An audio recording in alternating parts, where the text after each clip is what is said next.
That is enough of that. Episode 2, we're back. It's Sunday morning, the 29th of October 2017. Pretty quiet Saturday night, wasn't it, Alex? Well, due to concerns with my back, back injury, by the way. Al has back problems. I'm sure that's going to come up throughout the pod, but it's Sunday morning. We are refreshed and ready to go. Raring to go. We are raring to go. A lot's happened since the last episode of the Serve Up. We have a SoundCloud now with the episode up. That's SoundCloud / the Serve Up. We've got on Facebook. We've got Twitter. We've got iTunes soon coming. We've got some artwork as well that's being done. Lots of boring podcast stuff that you guys don't need to worry about, but we're improving the product. We listened back to episode 1. It was pretty good. Out of 10, episode 1. How are you rating your performance? I think we came out pretty slow with the Eastern Conference. I'd give it probably like a 5. Agreed. But I think we came back really strong in the second half. I thought there were some good conversations. There's a lot to talk about in the West, which helped. Very true. If you made it to the second half of the podcast, definitely a 7 or a close to an 8 out of 10 for the back end. So, I'd say you got. I'd say stick with it early on. All right, we're going to go 6. We can do better. Must do better. Do better. There are a few things to clear up. Actually, we did a bit of a fact check on last week's episode. Number 1, LeBron James's high school. We both blanked on that, Alex. It was St. Vincent St. Mary in Akron, Ohio, obviously. And I incorrectly said LeBron James has 4 MVP awards. Sorry, I said 5. He has 4. It did seem a little high at the time. I thought 5 was a little bit much. Not that he doesn't deserve 5. No, he's got 4. Maybe he'll get his 5th this season. We'll come on to that in a moment. He also, as I was, cleaning up some of these erroneous facts from the last episode, career playoff scoring record. He's number 1 in all-time career playoff scoring. Al, can you round out the top 5? Ooh. So you're looking for players that have probably played over 6 or 7 seasons in the playoffs. That must be good teams. Definitely. I thought Kobe's probably in there. But Kobe is in there. Jordan, clearly. Michael Jordan's number 2. Yeah. Kobe Bryant's number 4.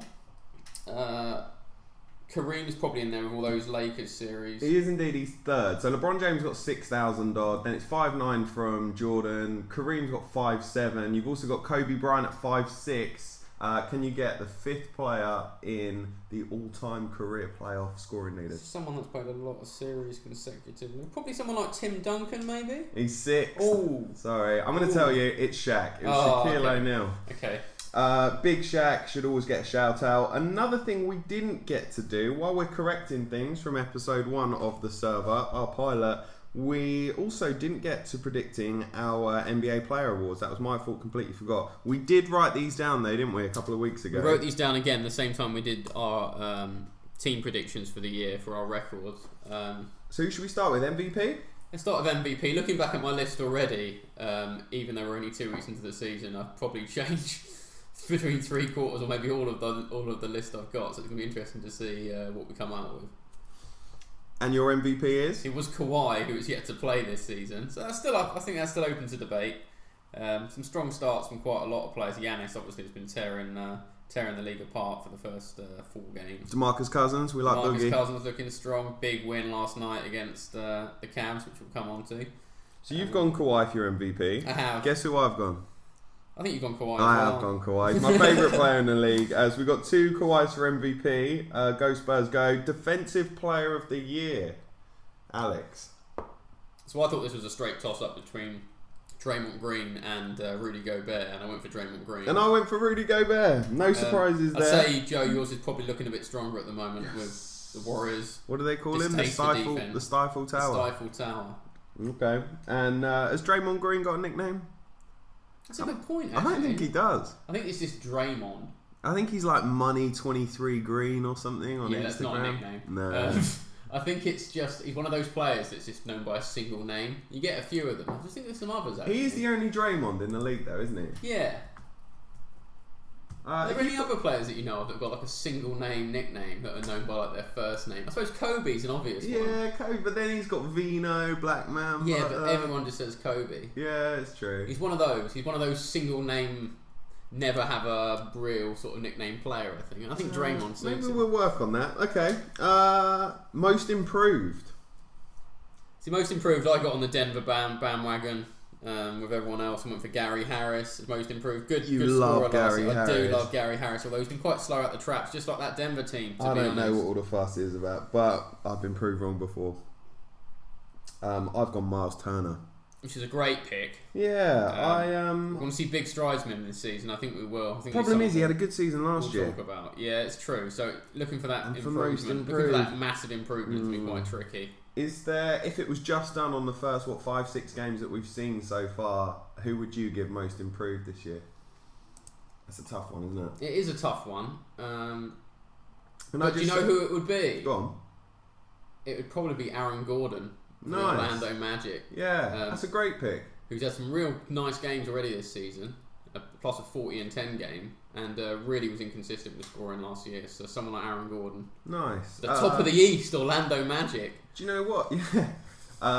Yeah, that's right. You didn't. That wasn't some sort of audio statistical field corruption of the audio feed. Orlando Magic are 4-1. Your Eastern Conference leaders as of Sunday, the 29th of October. Long may that continue. Just because I really I love an underdog. Al?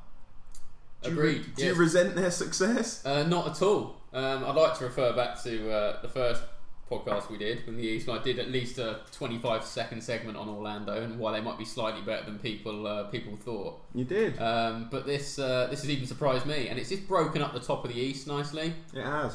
Got them in there ahead of Boston and Detroit, and then you've got Washington and Toronto both playing quite well. You've got Cleveland a bit up and down, so you've got 6 or 7 teams. It's really, we're including the Bucks as well. Really pressed in there in the top 8.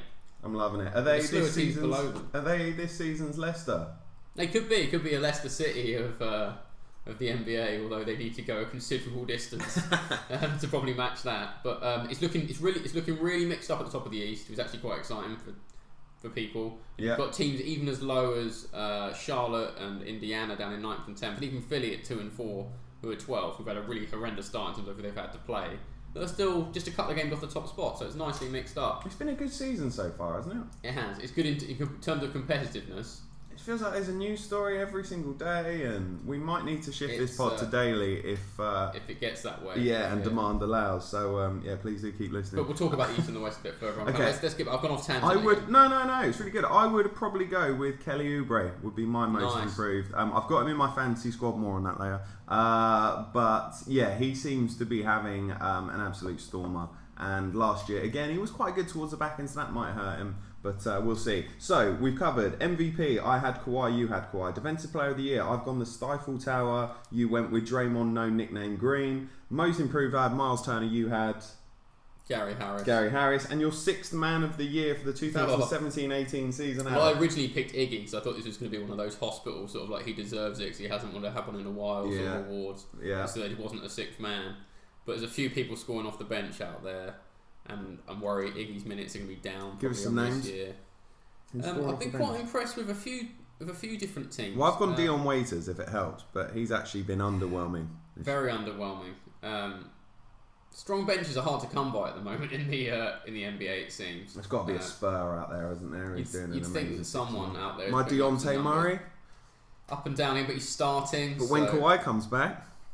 Someone like CJ Miles for Toronto, maybe, who started a few games, but come off the bench in a few games. He scored a lot of threes. Yeah, that's not a bad shout. But there's no real obvious. What about Wizards? Who do Wizards have coming off the bench? Tim Frazier and Jody Meeks. They're not very deep, are they? Nothing deep. There's no one obvious who's shooting the lights out coming off the bench. So you've gone Iggy, I've gone Waiters. Let's move on to arguably the most interesting, besides MVP, of course, Rookie of the Year. So I was on the Dennis Smith Jr. band. Not Lonzo Ball.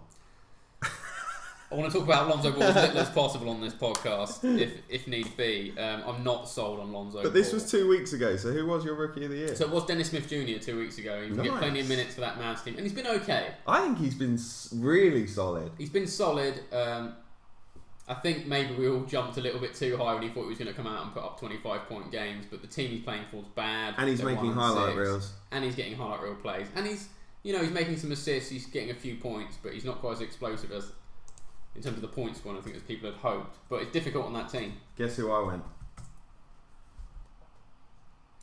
I reckon you've gone for Ben Simmons. I did go for Ben Simmons, Who? an American-Australian professional basketball player for the Philadelphia 76ers. Didn't he get a triple-double? He's had one triple-double this season. I'm being very close to another one. He's If a I had to rookie pick with a again, triple-double. if I had to pick again, Ben Simmons would probably be my pick for Rookie of the Year as we stand right now. That's a good sign. I'm chuffed with that. Isn't he massive? 6'10", power forward, but more of a point guard power forward, handling the ball. How's he a 6'10" point guard? Getting rebounds, getting a decent amount of points, facilitating, playing decent defense. Is he what everyone else thinks Alonzo Ball is? Pretty much, yeah. We've seen from Alonzo Ball what I thought we'd see. We've seen really erratic shooting, really good playmaking, and a lack of athleticism, which is probably worrying to a few people. That Lakers team's been average, 2 and 4. You hate Lonzo, don't you? I hate Lonzo Ball, and I will never get on that Is it just the bandwagon. persona? Is it the dad? Is it the way he plays? Is it that weird haircut? I think it's a little bit of everything in that sense, but fundamentally for playing basketball, he's only mediocre in terms of his athleticism. Give me Alonzo He's Ball only stat mediocre. line. He's going to be a classic 7 points, 12 rebounds, which most of them are probably stolen, and 11 are defensive, and probably 10 assists. Is he Jason Kidd? He's Jason Kidd, but he hasn't got that physical nature yet. That might come in time. Is he Rondo? He is Rondo. He's very similar to Rondo in that sense, with a slightly better shot. He's a weird mix of Kidd and Rondo. It is weird, isn't it? I'm going to play devil's advocate. I do actually agree with everything you're saying. I do find him... There's something fundamentally unlikable about Lonzo Ball. But, in his defence, he does have people coming after him every single night. And his dad makes it so much worse. We all know the John Wall, Marcin Gortat tweet. If you haven't heard, Marcin Gortat tweeted... our friend Lonzo Ball saying you're going to get tortured or something by John Wall for the whole night. The dad got involved and said, no way, we're going to win in overtime or something, which the Lakers eventually did do. And Lonzo just, you see him out there and he looks unperturbed by it. He doesn't look like overawed by the bright lights, does he? Not at all. I think You've got to give him credit for that. Being in that situation over and over again where, because of sound bites, it seems that he's the focus of... But he just turns up and plays ball, doesn't he? True, he does. He's just playing ball. But he can't shoot or he's unpredictable. I think the shot just needs a little bit more refinement. It's quite raw, and I think he's going to struggle to get his shot. He's got no conscience though. He'll just let it fly. He's going to struggle to get his shot in crowded late game situations. I think. I don't see him as like a go-to man for buckets. Is Lonzo Ball a chucker? He's just chucking it up there. Yeah. He's a bit of a chucker, but then there's a lot of chuckers on that team. They're going to shoot a lot of threes. They're going to miss a lot of threes. Is Brook Lopez the best Laker right now? In terms of all-round player, probably. I think he is. But that was the Nets last year, and that didn't Brook work Lopez, out well for him. It didn't. It's not going to work out for the Lakers very well this season. Either. It's Brook Lopez surrounded by 3 or 4 decent young players that need just more time. I've got him way out of the playoffs. Going back to our predictions, I had him 13th, finishing the West at 34 and 48. They're currently 12th, 2 and 4, so they're probably sat right on that prediction. Yeah, right now. I wouldn't change that. Same.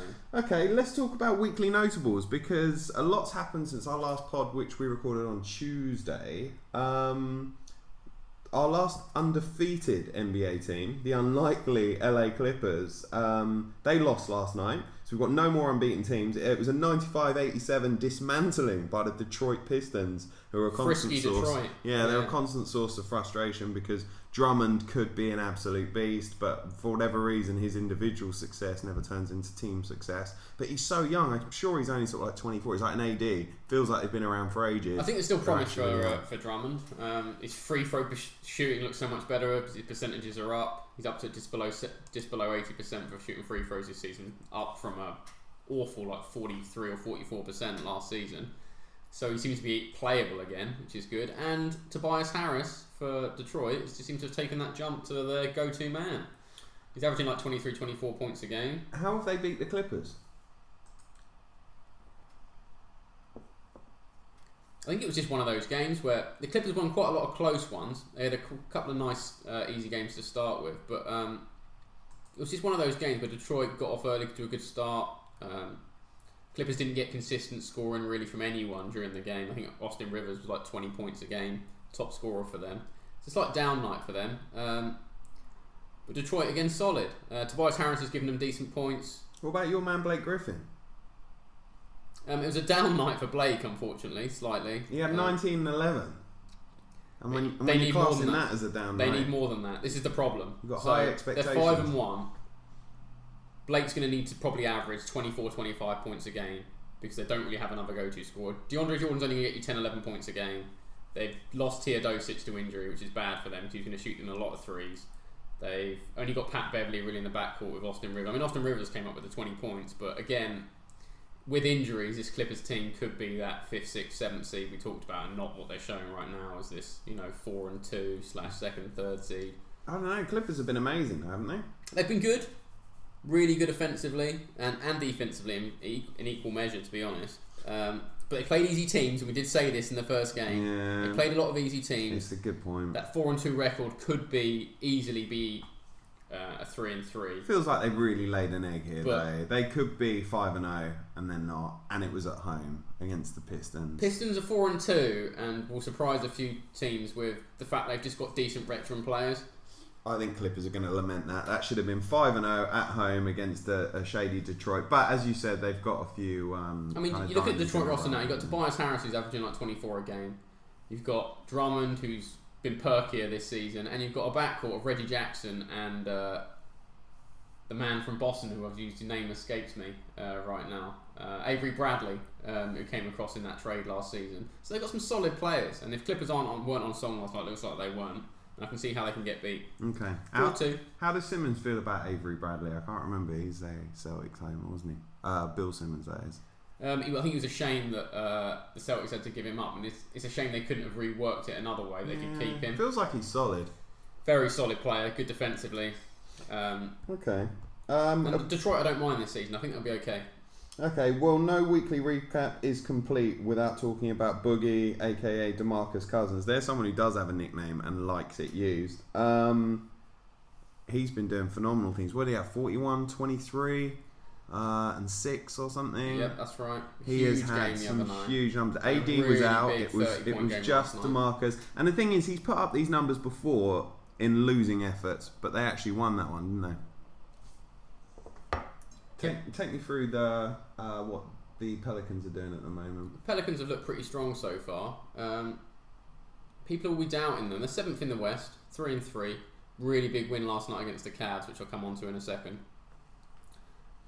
Again, two-headed monster, Cousins and Davis, which was back together last night after Davis returned from injury. And That's right. So how many games did AD have out? So he missed 2 games, the 2 previously, in which they went 1-1. And do you want to just tell people what you think of Anthony Davis? Davis is probably the 2nd or 3rd best defensive player in the league when he's rolling, and he looks like he's got his defensive abilities and effort back this season as well. Yeah, I'll co-sign on that. I absolutely love Anthony Davis. I think he's absolutely amazing. Better than Giannis, even better than Big Cat. And I love Karl Anthony Towns, and I love...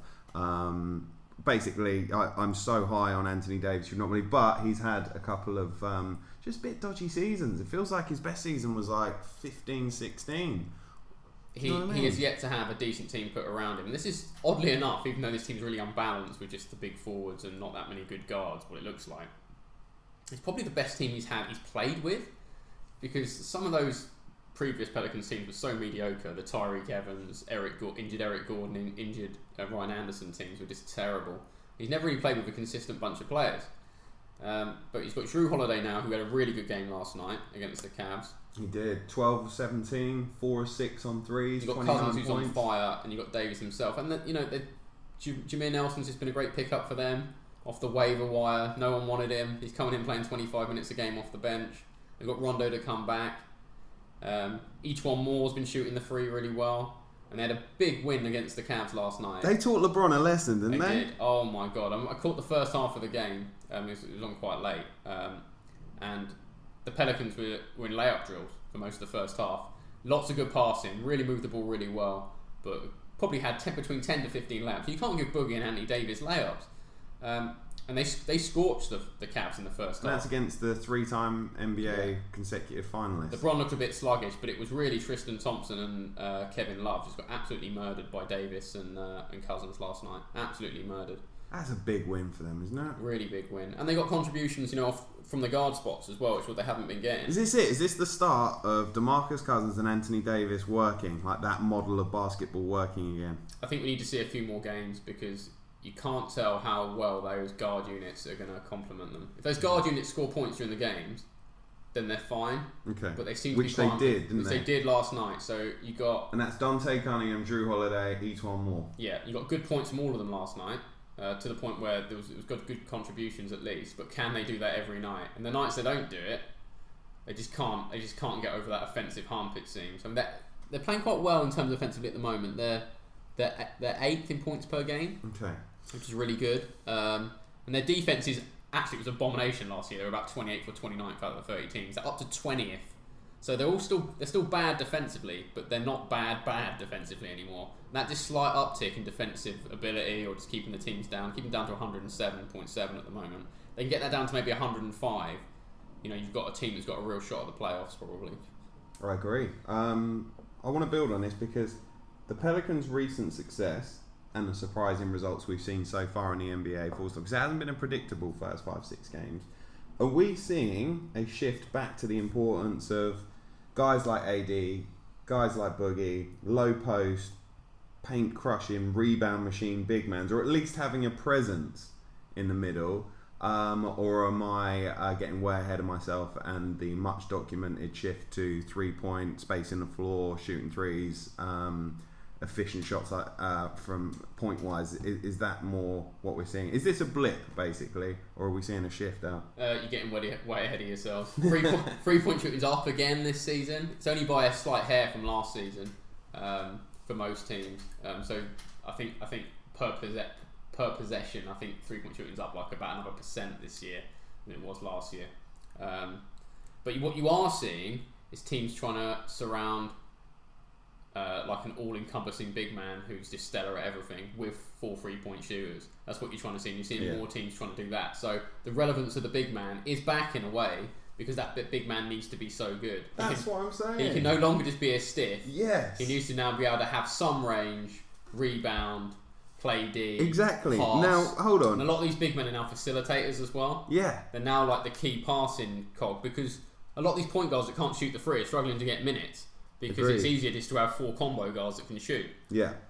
Now, are we right at the heart of Golden State's woes this season? Because they're 3 big men. So what your point is that it's gone too far. It's a pendulum, and you can't go too far in favour of having big bruisers down low and no 3-point shooting and no floor spacers. But you also can't have 5 Klay Thompsons on your team, because you are going to get destroyed by the likes of a DeMarcus Cousins and Anthony Davis, any of those, Giannis, any of those big men out there. So yeah, my point is that why Golden State are struggling this year? Because they're big men. Can I just name Golden State centers? This is their depth roster: Zaza Pachulia, JaVale McGee, and a guy called Damian Jones. Now, if that's your front court presence, to your point about you need some presence down there, is that the source of Golden State's woes this season? And are they going to struggle as a result of it? Well, they've had a couple of good games out of Pachulia this season, and I think those games they've done quite well in. I think it depends how they're going to play Durant a lot of the time. If he's going to play so much centre or power forward. Is Whiteside going to light him up with that front court? I think potentially that's where Golden State are going to give points to the other team, but they're relying on the fact that the advantages they gain by being so small and nimble and athletic are just so much more than that. But yeah, I think you saw it a lot last season. Bigs did quite well against them. Yeah. You need some moderation. Bigs did quite well. Yeah, you can't go too far. But it doesn't account for the rest of the team not doing so well, and then just Golden State taking advantage of all those mismatches constantly. Yeah. So I still say no. I don't think it's going to be a problem with their Warriors. I think they just started pretty slowly. Okay. Now pick up. One last point on notables from this week in our recap. The Bulls scored 8 points in a quarter last night. What is going on? I mean, we both had 14th or 15th, didn't we? But they played OKC last night. They scored 69 points in the game to OKC's 101. How many games is Chicago going to win this year, Al? I think my initial prediction was 20 wins. I'd like to half that after last night's performance. It's really not good. It's a strange game because it looked a bit like men against boys last night, and Chicago were trying to share the ball, but probably to their own fault. Yeah. I mean, their best player Marketing got like 5 shots during the whole game. The guard play has been pretty horrendous. And they just don't seem to have much. They're playing two centres a lot of the time. God, they shot 28% from the field last And they've got night. no depth because of this Mirotic Portis where he punched him out in training. So they've gone from having two available power forwards that can stretch it a bit to none, which has limited them quite a lot. Porter quite literally broke Mirotic's face, didn't he? He did. He broke his face. And he got an 8-game suspension for his troubles as well. So terrible start for Chicago. Yes. Markham's shown much more than people thought. A lot of people thought he was going to be a complete bust, but he looks like he's a serviceable big man that can stretch it. He's getting a lot of column inches, reading a lot about Lauri Markkanen.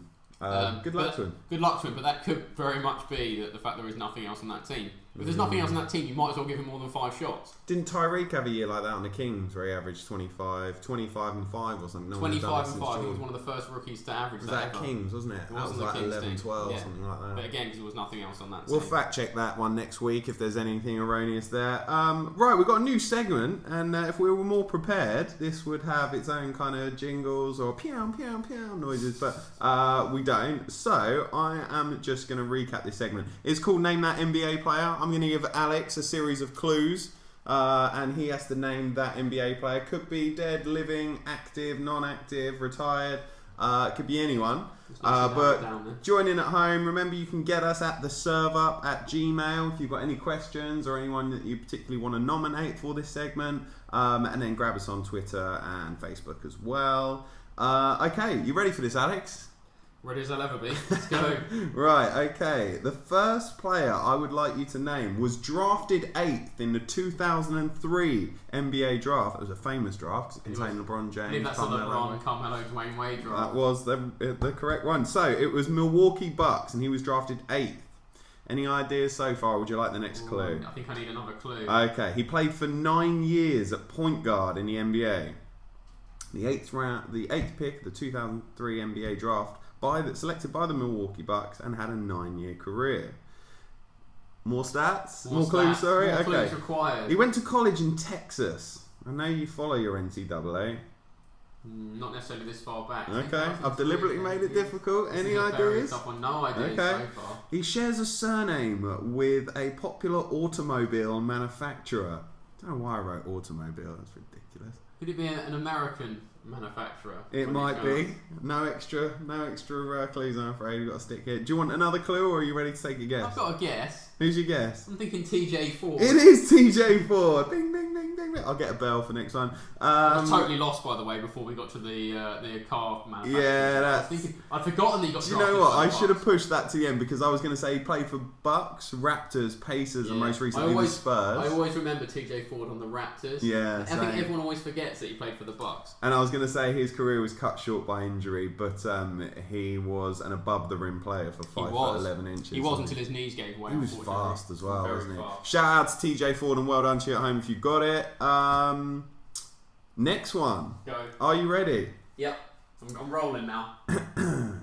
This guy was 6'6" and drafted in the second round of the 2000 NBA draft, again by the Milwaukee Bucks. He was a 43rd overall pick.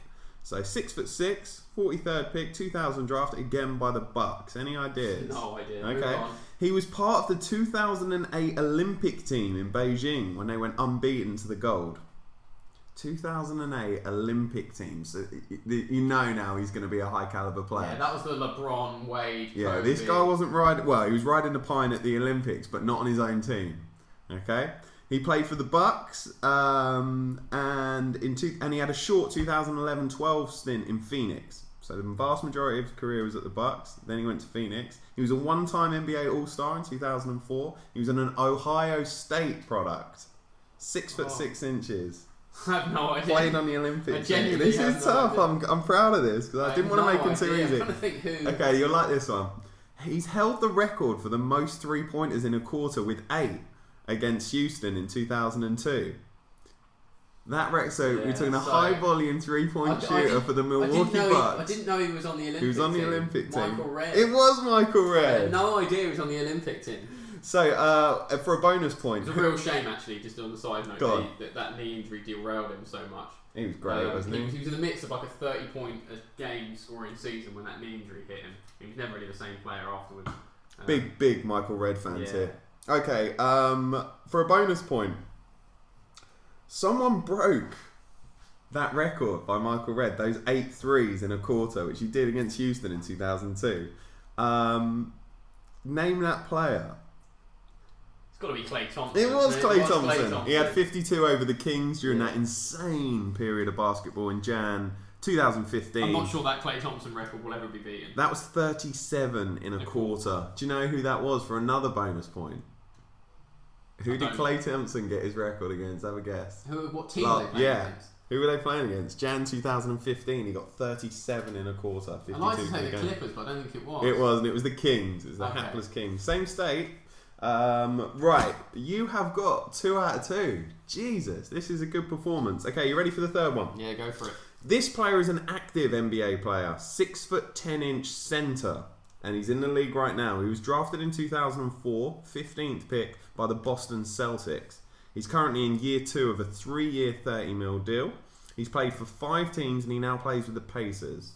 6'10" centre, now plays for the Pacers. See, I was going to say someone completely different, but he plays for the Pacers. 15th in the 2004 draft. He's a 13-year vet. And he's bang in the middle of a 3-year, $30 million contract, which was punchy for a 14-year centre. 6'10". And he plays for the Pacers. Yep. He's best known for his Timberwolves time, but he played at Boston, Utah, and Charlotte. Skipped college. Very much what we consider as stiff now. Oh, I think I know who you're talking about. I'm pretty sure it's Al Jefferson. It is Al Jefferson. Al gets all 3. Awesome. Good performance. I would actually declare Al Jefferson a stiff. He is a stiff. He is a stiff. So, just to recap, we had TJ Ford, Michael Redd, and Al Jefferson. What do you reckon? Did I do well? It was a nice mix of players. You did well, I'll tell you What I'd that. say, though, they're all in my sweet spot of knowledge, which is quite good. So they're all in that sort of like 05 2000, to 05, 17, 6, yeah. 7. I think any earlier I'd have been struggling a little bit. No, but some good picks there. Cool. Right, let's talk about our fantasy team. We're going to do 5 minutes on it, guys, only because I'm planning to get all the other members, and there are 12 of us in the team, and hopefully they're going to be listening to the podcast. We want to give them a shout. It is interesting because obviously Al feels very strongly about his team, and he's actually had an absolute stormer. Al, tell us about your week with the team that you inherited. So my inherited dross, which I still claim is dross that I brought on. I've made a couple of switches within my team, but actually a lot of my mediocre combo guards have been performing much better than I thought they would this week. It took me to a 1,000-point week, although I'm still battling with another member of the league who could actually pit me for the end of the week. But I've had strong performances. Steph Curry's had a really good week. It's been fantastic for me. It seems that he's back on form. And I've also had strong contributions from Wes Matthews and Mike Conley and Marc Gasol, really, that have been keeping me afloat. Well, they did lay a dud for me last night when they barely, in a very strange game against Houston, where Memphis starting 5 barely scored more than 30 points and managed to win the game. Some miraculous Chandler Parsons hype probably coming the internet's way. Grizzlies have been pulling out wins. 7 of 8 from 3 Chandler Parsons from last night. Where did he come? Him and Wesley Matthews. Feels like they haven't played an NBA game in 12 months. Yeah, it was like the injury-riddled game last night. It was very strange. Really low scoring, but another win for the Grizzlies. And looking dangerous. Shooting a lot of threes, spacing it out. They're 5-1. Conley and Gasol were poor last night, and they still won. And they're 5-1. Yeah, so moving really well. Unbeaten at home. Wow, where did you have Grizzlies in your predictions? I had them. I had them 11th. I had the Grizzlies 11th as well, well out the playoffs. So I think we could have missed a trick on this one, but we did make the case when we did the West that they may actually be better without Tony Allen and Zach Randolph. We just can't tell until we see them play. No, it looks like they're considerably better because Zach Randolph's been awful on Sacramento. And Tony Allen's not been good on he's playing for the Pelicans but can't get any minutes, which says it all really. Yeah. Okay. So yeah, strong start from them. And this is your matchup against who are you playing? You're playing someone amazing. I'm playing the Brighton Bullets. Brighton Bullets, and it's a back and forth affair, isn't it? It is. I've currently got 30 points on him, but I've only got 4 players playing today, and today being the last day of the week as well, which counts. So all right, we're all pulling for you, mate. Fantasy's boring. No, I will quickly recap on my team. I picked up Kelly Oubre Jr. Had enough of Nick Young. See you later, mate. I am doing particularly well out of Victor Oladipo. What an absolute hero. I don't know how you managed that one. I really don't. Everyone's a bit shocked, but yeah. He just keeps exploding. Chip on his shoulder. Yeah, he made 11 of 18 against the Thunder on Wednesday. Doesn't play with the worst player in the NBA, but the best player in the NBA, Russell Westbrook, anymore. 35 points, 5 rebounds, 1 steal, 2 blocks, 5 putting up some serious three-pointers. Serious numbers. Get Victor Oladipo in your team.